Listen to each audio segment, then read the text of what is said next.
Olá, eu sou o pastor David Paniago e essa é a leitura bíblica diária desta segunda-feira, 3 de abril de 2022.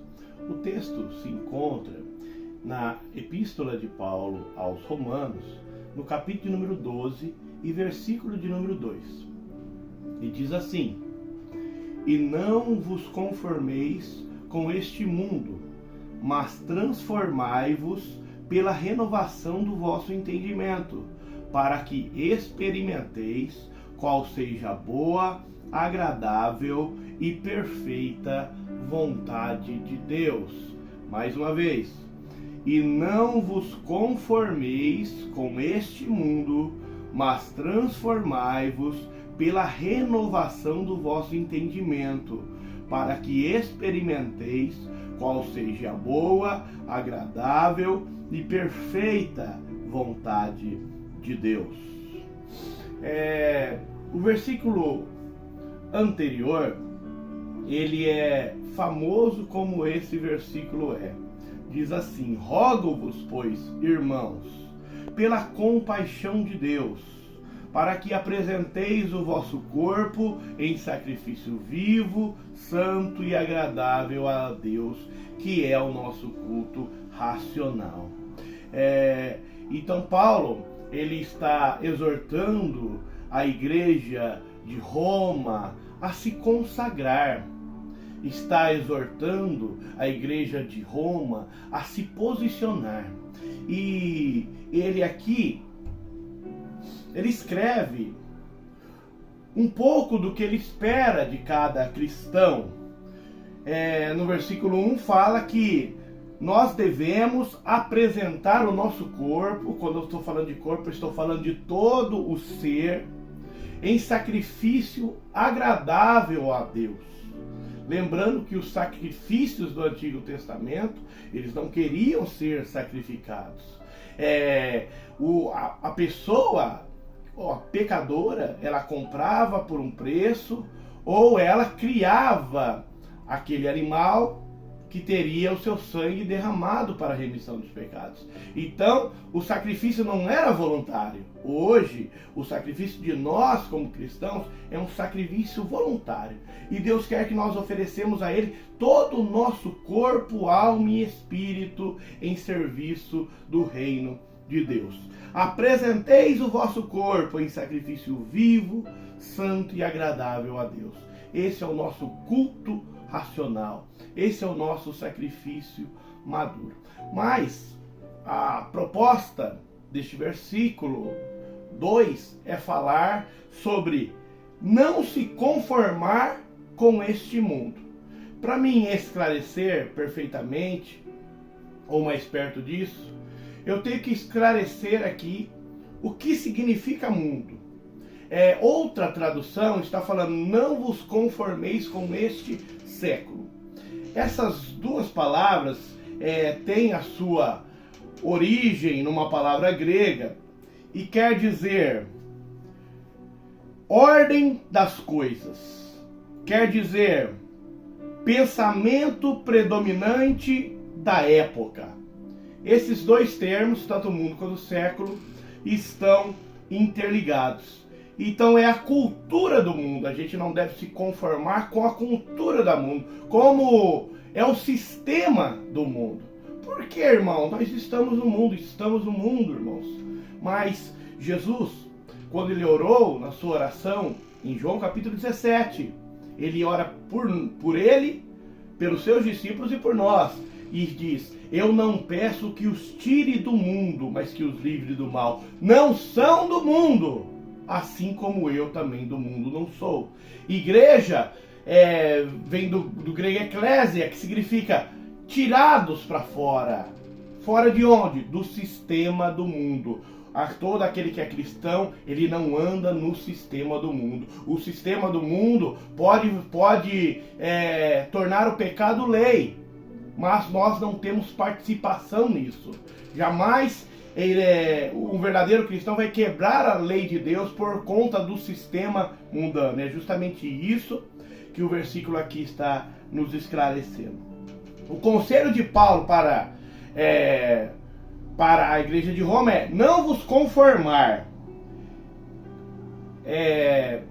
Significa literalmente não entre na forma do mundo. Por quê? Porque o cristão tem que entrar na forma de Deus.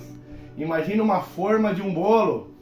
Se você fazer um bolo redondo, você vai colocar o líquido ali com fermento e ele vai se moldar a partir do momento que você assá-lo naquela forma.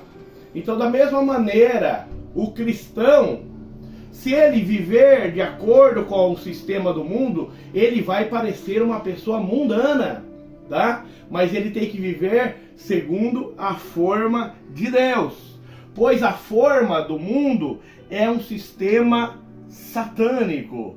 João escreveu em sua primeira epístola, no capítulo 5, 19: sabemos que somos de Deus e que todo mundo está no maligno.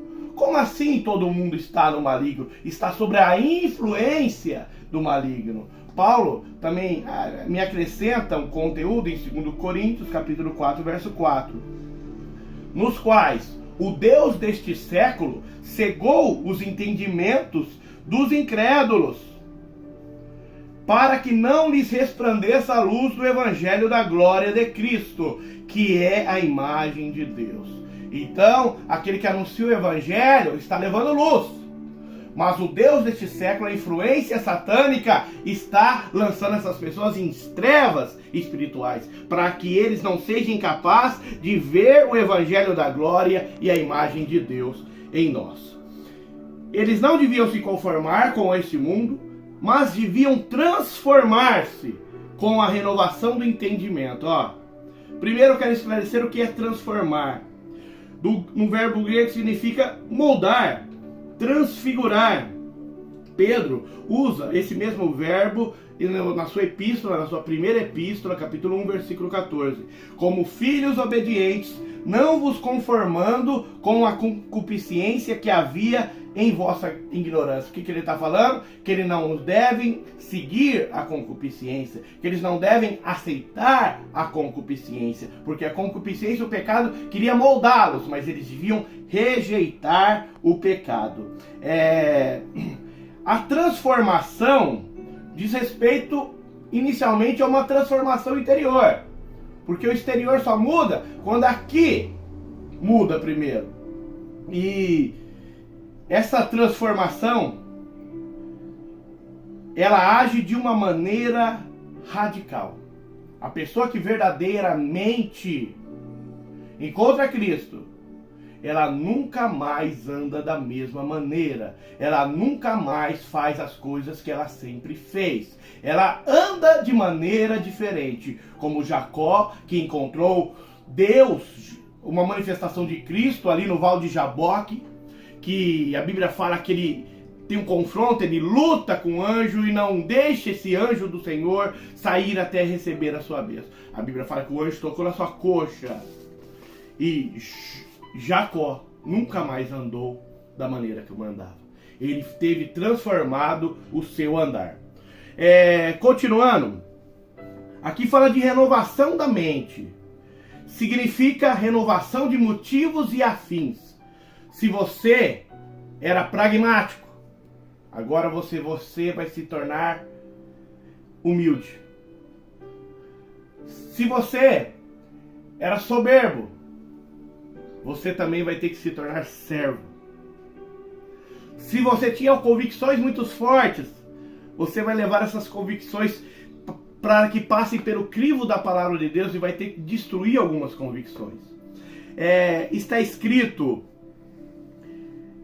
em 2 Coríntios 10, 5, que destruindo os conselhos e toda altivez que se levanta contra o conhecimento de Deus e levando cativo todo o entendimento à obediência de Cristo.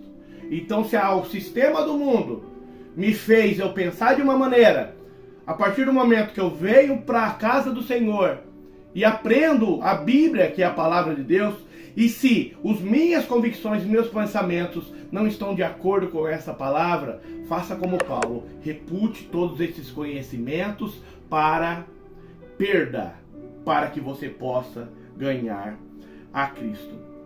Paulo, nos sobre a renovação da mente, ele escreve à igreja de Filipos e dá uns conselhos que eu chamo de virtudes espirituais que eles deviam buscar. Está escrito assim, Filipenses 4:8. Quanto ao mais, irmãos, tudo que é verdadeiro, tudo que é honesto, tudo que é justo, tudo que é puro, tudo que é amável, tudo que é de boa fama, se há alguma virtude e se há algum louvor, nisso pensai.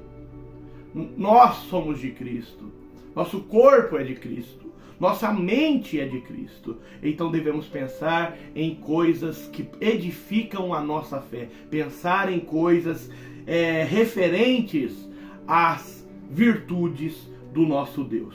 E a consequência dessa transformação da mente é experimentar a boa, agradável e perfeita vontade de Deus. Se você praticar esses exercícios espirituais sugeridos, a nossa mente será renovada através do conhecimento de Deus. E o conhecimento de Deus nos trará discernimento espiritual para entender qual é a vontade de Deus. Esse é o propósito da transformação moral e espiritual, que o crente experimente a verdadeira e gloriosa vontade de Deus, que não causa mal, mas que só traz bem. Finalizo aqui com uma pergunta: qual é a vontade de Deus para nós? É que a expressão do seu caráter seja vista na nossa vida diária. Amém? Quero orar pela sua vida nesta manhã. Senhor, meu Deus e Pai, mais uma vez estou eu aqui, Senhor, em uma segunda-feira, esclarecendo acerca dos mistérios da Tua Palavra. Ó Pai querido, vai se tornando, Senhor, um pouco mais clara para aquele que está ouvindo esse vídeo. Ó Pai Santo e maravilhoso, Pai de glória, me transforma, transforma os meus pensamentos.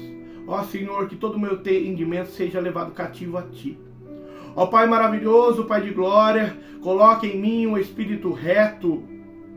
Ó Senhor, coloca também no Teu servo, na Tua serva que está ouvindo esse versículo, Pai, um espírito voluntário para Te adorar e para Te servir, Pai. Deus Santo, tremendo e maravilhoso, recebe o nosso sacrifício racional e que esteja cada dia mais claro qual é a Sua boa, perfeita e agradável vontade para nós. Amém. Deus vos abençoe.